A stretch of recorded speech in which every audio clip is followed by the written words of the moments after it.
மத்திய அரசின் ஊழல் போக்கை கண்டித்து அகில பாரதிய வித்திய பரிஷத் அமைப்பினர் கண்டன பேரணியை நடத்தினர். உத்தரப்பிரதேச மாநில அகில பாரதிய வித்திய பரிஷத்தின் சார்பில் சென்னையில் ஊழல் எதிர்ப்பு பேரணி நடத்தப்பட்டது.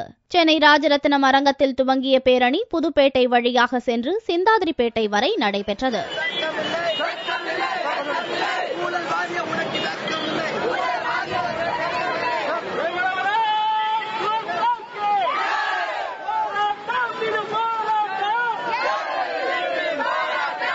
கண்டன பேரணியை தொடர்ந்து சிந்தாதிரிப்பேட்டையில் கண்டன பொதுக்கூட்டமும் நடத்தப்பட்டது. கூட்டத்தில் மத்திய அரசு தொடர்ந்து பல்வேறு ஊழல்களை கண்டுகொள்ளாமல் மெத்தன போக்கை கடைபிடிப்பதற்கு எதிர்ப்பு தெரிவித்து தீர்மானம் நிறைவேற்றப்பட்டது.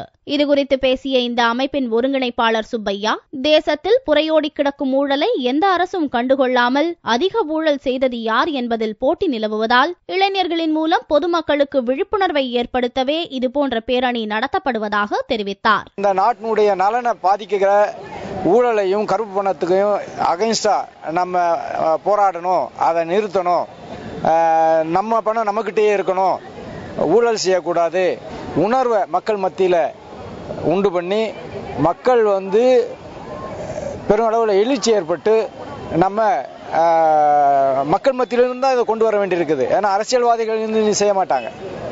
அரசியல்வாதிகளுக்கு நம்ம பாடம் புகுற்ற இதுல இளைஞர்களாகிய நாங்கள் இதை ஆரம்பிச்சிருக்கோம். இது சரியான ஒரு தீர்வு வரும் வரைக்கும் நாங்கள் போராட்டத்தை தொடர்ந்து செய்வோம். இந்த பேரணியில் சென்னை கல்லூரிகளை சேர்ந்த 100க்கும் மேற்பட்ட மாணவ மாணவிகள் கலந்து கொண்டு மத்திய அரசுக்கு எதிராகவும் ஊழலுக்கு எதிராகவும் கோஷங்களை எழுப்பினர்.